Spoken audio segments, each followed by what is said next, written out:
Littlehouse Media. This is Talking a Big Game. I'm Eddie Maisonet, a sports editor, storyteller, professor, and someone who knows that the box scores never really just tell the whole story. Each episode, I'll bring you the conversations with athletes, journalists, creatives, and thinkers who help us understand the game and beyond it. The victories that matter, the controversies that divide, and the cultural shifts that shape how we see sports and the world around them. If you care about the wins and losses and everything in between, you're in the right place. Subscribe now wherever you get your podcasts, and let's go ahead and talk that big game.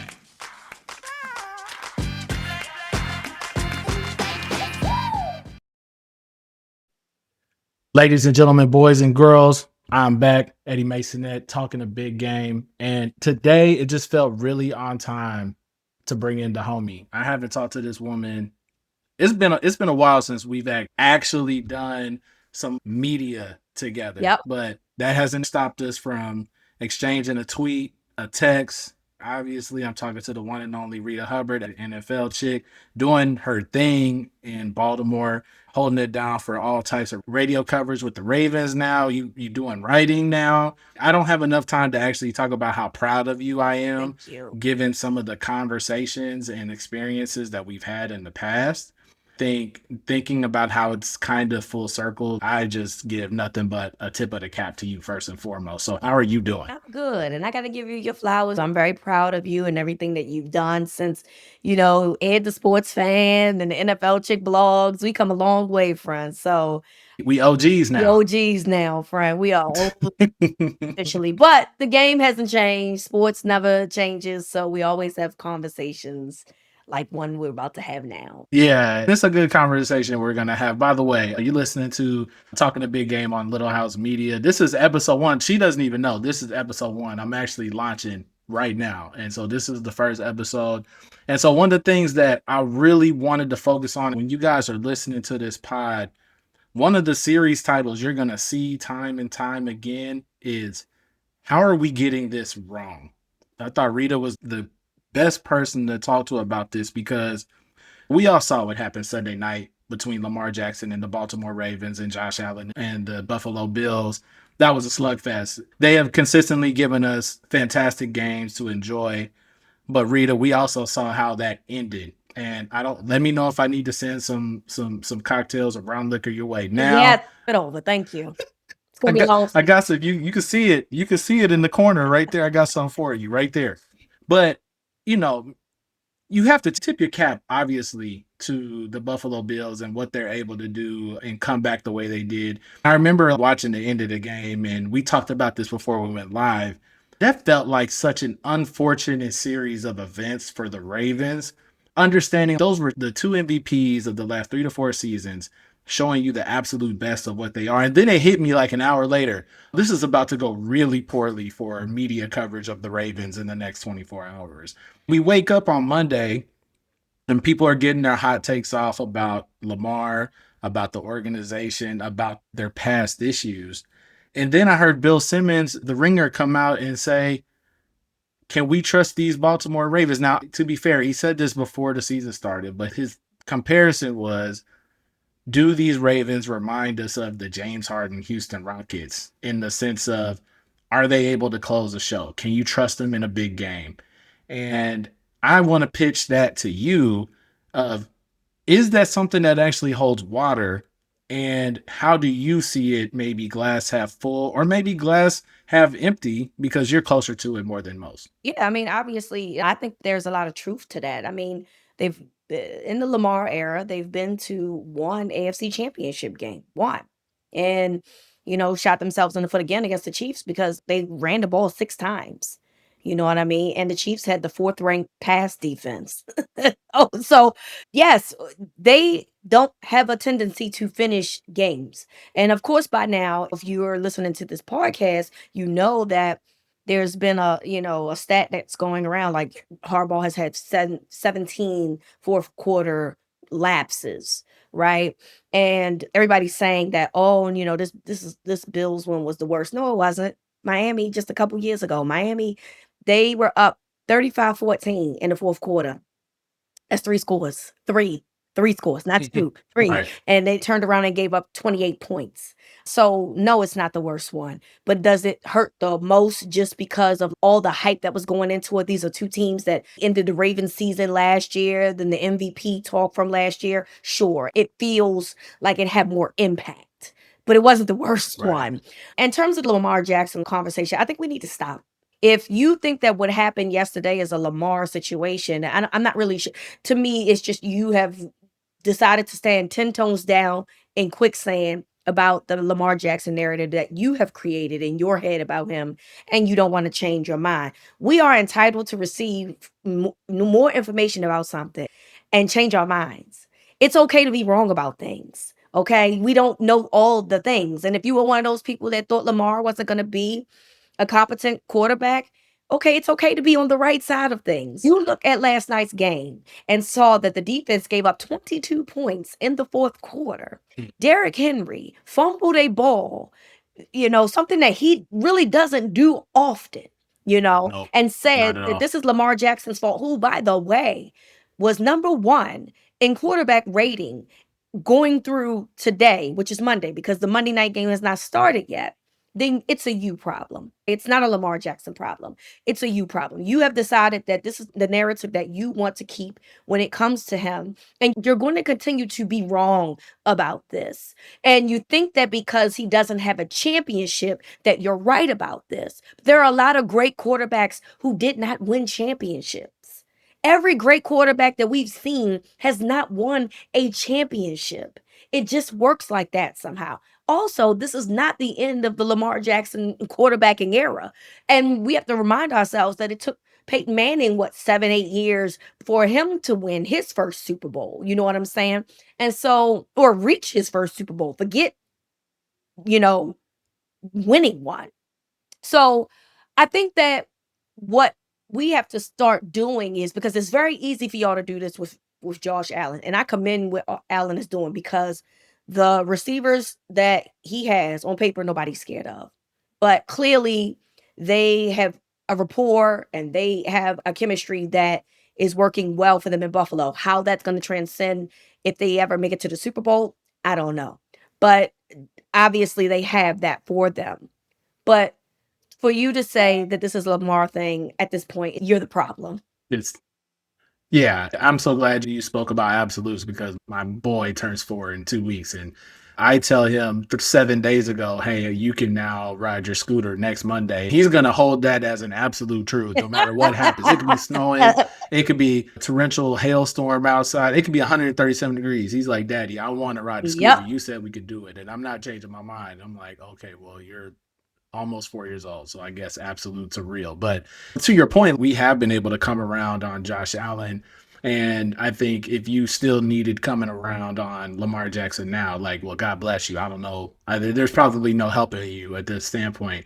I think listening to some other dialogues today, this question of, okay, if we're not going to place the issue on Lamar, who does it go to? We talked about this before we started. Do you think that Lamar Jackson has almost inadvertently been a meat shield for John Harbaugh as a coach and him having any type of hot seat in Baltimore? 100. Lamar saved his job in 2018 after the bye week. They said Flacco had an injury. I've always questioned that. They were 4-5 at that point going into the Right. bye. And then they started Lamar from that point on, and they went 6-1 and saved his job. Lamar saved his job. And the Ravens organization and Harbaugh have a very mutual love and respect for each other. He helped bring their second Super Bowl. From a winning percentage perspective, Harbaugh is in a top category in terms of greats, right?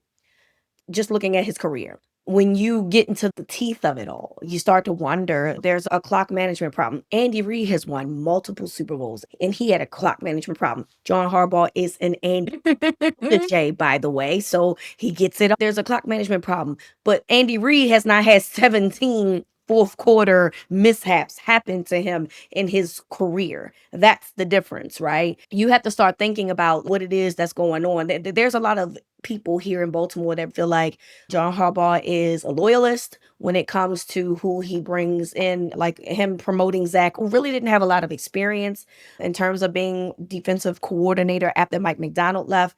And you know how bad they started out. This is the situation of them not really giving offensive lineman Ben Cleveland an opportunity. They continue to play Daniel Fa'alele, who was terrible last night, who just did not play well at all. That is something people have seen over the years when it comes to Harbaugh. There's a running joke around here in Baltimore that there's a doghouse. If you get put in the Harbaugh doghouse, it's hard to get out. I think we have to start saying, when does this become a problem? When does mismanagement of time clocks become a problem? Because at 4th and 3, you got to go for it. And they were saying that Lamar was cramping. You got to then run a wildcat, run something. I'm not punting on 4th and 3. And my defense has played the way that they played. Furthermore, Harbaugh as a coach, you're watching Zach Orr call a cover 6 defense for the whole 4th quarter. You didn't step in and say, hey, this ain't working. So maybe we need to do something else, run zone blitzes again, or I don't know, do something, because the zone blitzes were actually working. As the head coach, you're just allowing people to self implode and not step in and say, I can't afford to do this. My job is on the line just as much as yours. So I got to step in and say, hey, that's not working. You need to do something else. And that's the problem with John Harbaugh, in my opinion, that could get him fired. So this is where, and I think we're in a generation, there's probably a generation of football fans now that looks at, I'll use Mike Tomlin as an example of like, that dude has been in the job for a long time, and Harbaugh has been in that job for a long time. And then you start to realize there's such frenetic turnover in NFL coaching ranks. We grew up at a time when Marv Levy was the coach of the Bills and 4 Super Bowls. And he was there for like 2 decades. Yep. Tom Landry was there forever, and Don Shula was there forever in Miami. What we're experiencing now with Tomlin and John Harbaugh in particular is these dudes are kind of relics in an old school way of one coach, one job. And I think there is also that real conversation of, who are you going to get better than this guy? And I think there's sometimes a fear in that, but I wonder with the Ravens, and also like we also have to shoot some bail in the sense of it's week 1. We've watched 2 weeks of college football, and I've watched college football games. These games have been volatile as hell. And I watched the first game of the NFL season, and speaking of Joe Flacco, he looked actually pretty competent for Cleveland in week 1. And so did Aaron Rodgers. And then I had to realize, like, oh, these defenses don't look completely gelled. These old men are healthy at the moment. Let's see what this looks like week 4, week 5. And so to your point about what Baltimore was doing defensively, I wonder if they felt like they could run everything they could. And did they have everything set up in a way so that they could really attack based on like new personnel and things like that? So I always think about that. Obviously, the week 1 coverage of it all is just going to feel obnoxious and hot. We're always going to be looking for someone to target. And Lamar is that good, so he is always going to get this heat. He's always going to get this spotlight. But I also just wonder, like, how Harbaugh handles that conversation, given the fact that his brother put a can of whoop ass on the Chiefs in week 1 as well. Yep. He looked pretty good. So it's going to be really fun. But I think my thing with the Ravens, and kind of this last point, is how do we think, is this the best thing that could happen to Baltimore in the sense of like, man, they got that loss out the way. We got something to coach on. We're good, but we ain't that good. We got to figure out how to calibrate this in a way that's positive. What do you think? 1,000%. I definitely think that you want to learn your lessons now as opposed to later, right? If there's an opportunity that both of these teams find each other again in the playoffs, you want to get that out of the way. Hopefully, you're not going to make the same mistake twice, right? Because we know what that means. That's insanity. Okay, so we know the definition of insanity, right? And so you hope, man, right, something that you're gonna do over again. You hope that you learn from your mistakes, and in a weird way, yes, you do want it to be a week one thing. Hopefully you can get that out your system. This is a learning lesson. But what happens now is everybody's going to be put under a microscope because of being up 40-25 in the fourth quarter. You know what I'm saying? And rightfully so. Like I would like to sit here and say like that's unfair. It's not unfair. Not unfair at all. Not unfair at all. You put yourselves in this predicament. And so now people are going to micromanage every single thing and decision that you've made, and it's going to become a topic of conversation, right? Because as we know, Ed, we have to find something to talk about, right? We know that Lamar is an engagement monster, so people are going to bring up Lamar. But now the John Harbaugh conversation is going to start becoming an engagement monster, particularly if the Ravens don't do well, because they do on paper have a very good roster, a great roster even, you know what I'm saying? So you hope that this lights some type of fire up under their asses, and then they say, look, we got to do better with this. We didn't call a game well. We didn't clock manage well. We cannot do these things. You know what I'm saying? And I'm not confident in that, just in the sense of when I hear John Harbaugh talk in press conferences a day after, it still feels like he has reasons to believe that, these were the right decisions that were made. And I'm not suggesting that he throws anyone under the bus, but I think that you can articulate saying, hey, we made some mistakes that we would probably like to have back without saying specific names and specific things. So I don't know how this is going to go. It is going to be very interesting for a team like this that has so many expectations from local and national media. And if they poop the pot, somebody's going to lose their job. That's what, and it won't be Lamar Jackson. I'm gonna tell you that much. It will not be. Look, he's gonna get rewarded a new contract. Okay, whatever y'all got to say about Lamar is just because that's your opinion.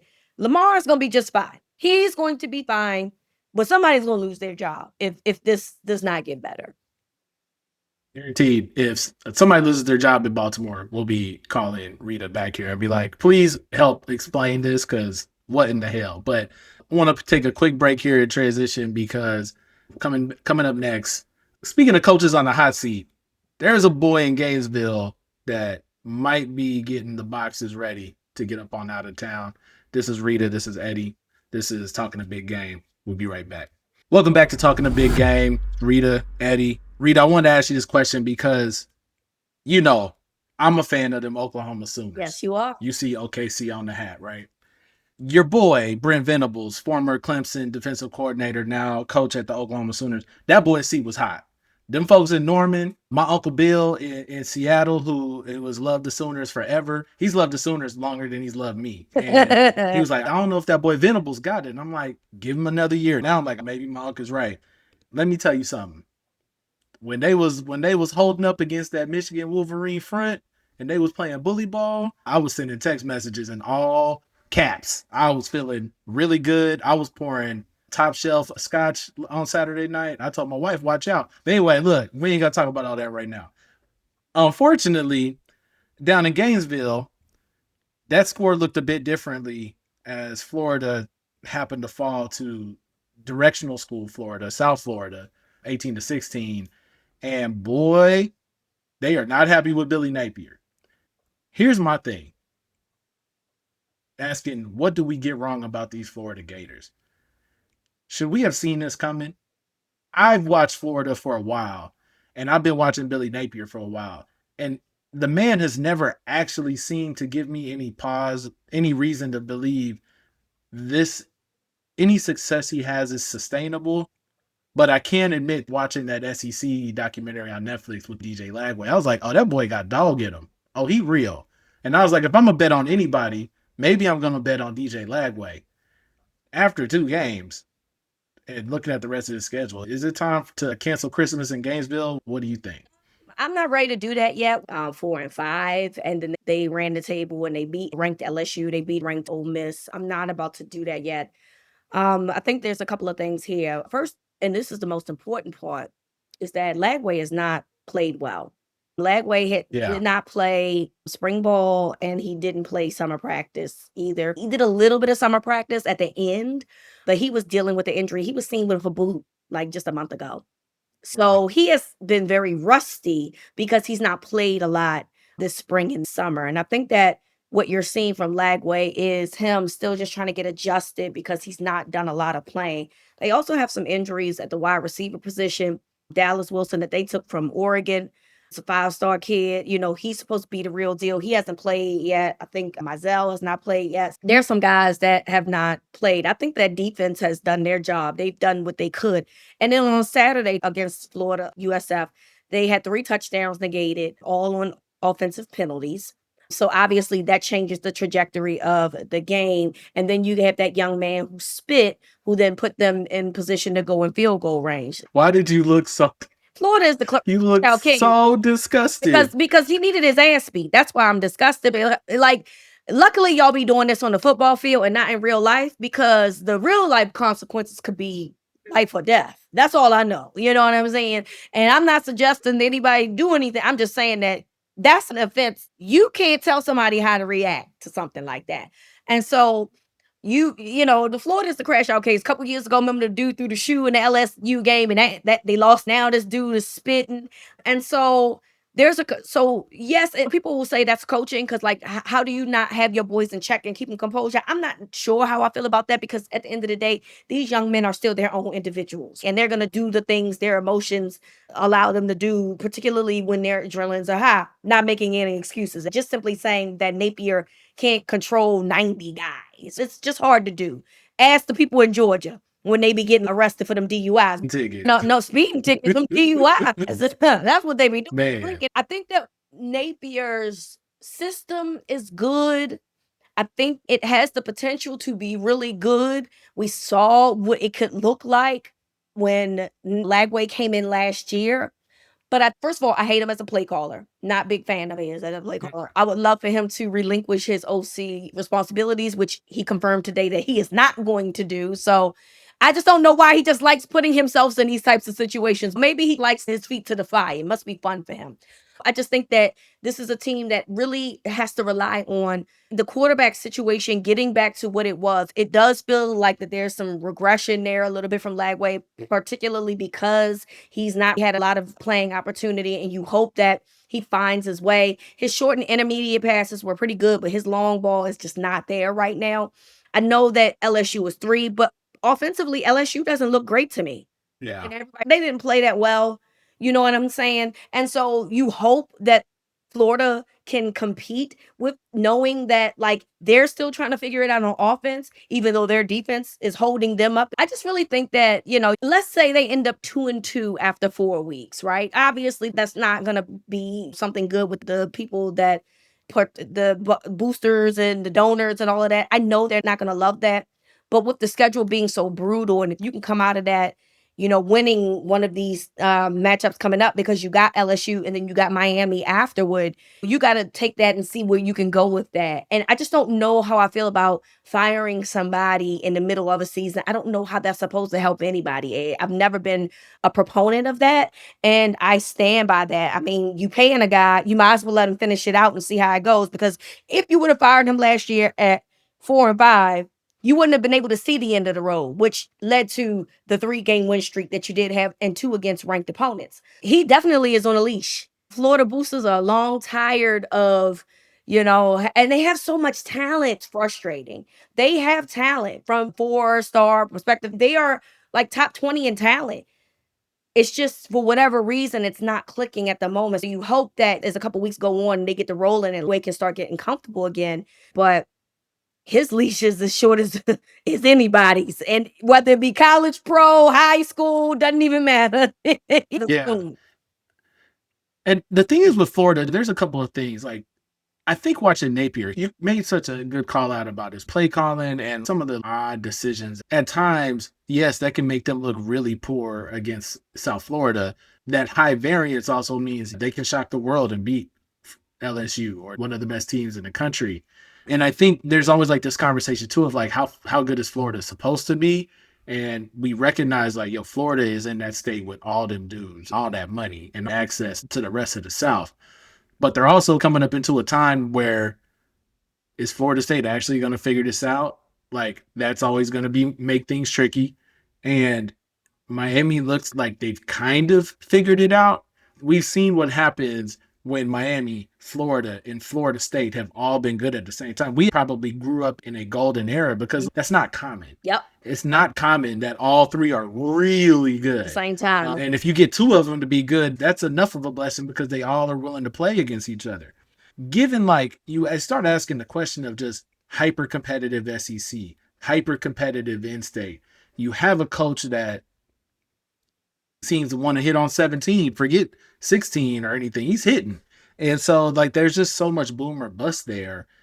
It feels like, unlike the conversation we had earlier about Harbaugh or Tomlin in the NFL, you might actually be able to go out and get somebody that can do something that's better. And I think the thing that we've seen with Florida's best coaches, be it Spurrier, be it that boy Urban Meyer, who I ain't got nothing nice to say about. Neither but at the very least, you're right. But the product was consistent. They was like Chick-fil-A with it. They was going to have a really consistent product at all times. They ain't going to tell you how they got it over the line, but look, they got it there. And so that part to me is really fascinating. Yo, like this is such a long season.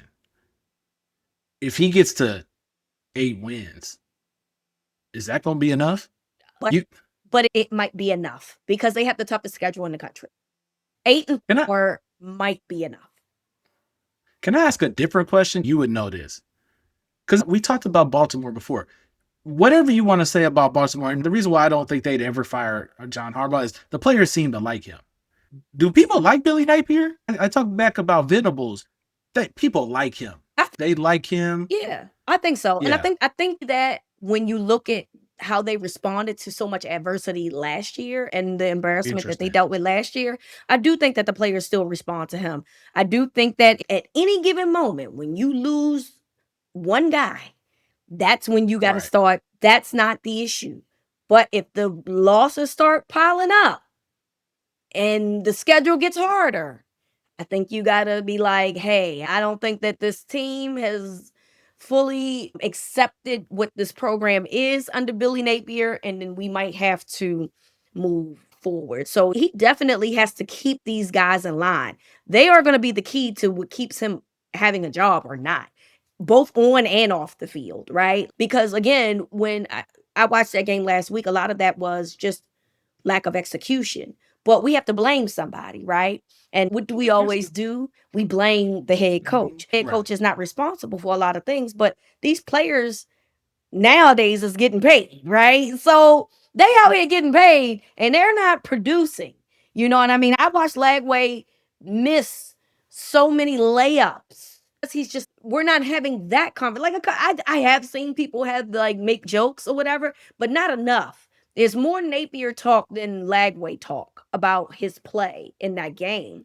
And I get it. We have to hold somebody accountable. And it's always going to be the person in charge. But we do have to start acknowledging that these head coaches are not out there playing that game either. These guys are out here playing that game. And Lagway can't miss a dude that's wide open in the end zone or in the flat that would have led to a 20-yard gain. That's his responsibility too. You know what I'm saying? And so I do think that these kids do reel to him because they realize that they're part of the problem too. Where I think it'll start getting tricky is if he starts calling plays. Like, for instance, he called like some dumbass wildcat in that game last week. And I was just like, yeah, that was smart. It was on a third and something. And I was just, come on, man. I'm not expecting you to try to throw a 27-yard pass. I'm just not expecting that dumbass shit. I hope I can curse on this podcast because that pissed me off. We hear. Okay, because look, I had to get that out. Ultimately, I think if they stop believing in what it is that he's doing, then that's when it all implodes. I just don't think that they're there yet. I think that they still believe in what they can do. And him being able to get guys from programs like Oregon says a lot about him and how people respond to him currently. Yeah, it's going to be an interesting one. By the way, guys, it's only week 2. I know we've played 3 weeks. There's that week 0. Your programs are not buried at the end of 2 games. I might, but I'm huge. I was going to say, at least you're not Oklahoma State because that was 69-3. That's nasty work. Yeah, and you know it's bad when you get beat 69-3. You came into the game talking about we're the little sisters of the poor. Yeah, you're trying to pass the community plate, you know, but that's Mike Gundy for you. Reeta Hubbard, girl, I love you. You are my sister. Yes. Again, I'm so proud of you. Thank you for hopping on with me. I'm really excited about bringing back some of my old conversations Yes. with my folks and also doing some new things here and there. It's going to be a new time. Ladies and gentlemen, thank you for listening to Talking a Big Game. I'm not going to tell you how often I'm going to do this. I'm going to just say I'm going to try to do it as consistently as possible. Maybe it'll be once a week. Maybe it'll be a couple of days a week. Maybe it'll be as much as my wife will allow me, because I know y'all heard my baby boy in there crying. He had to go get in the bathtub and he started screaming like Yeah. somebody took his teddy. He is off the chain. Subscribe wherever you listen to your podcast, and we'll see you next time. Later.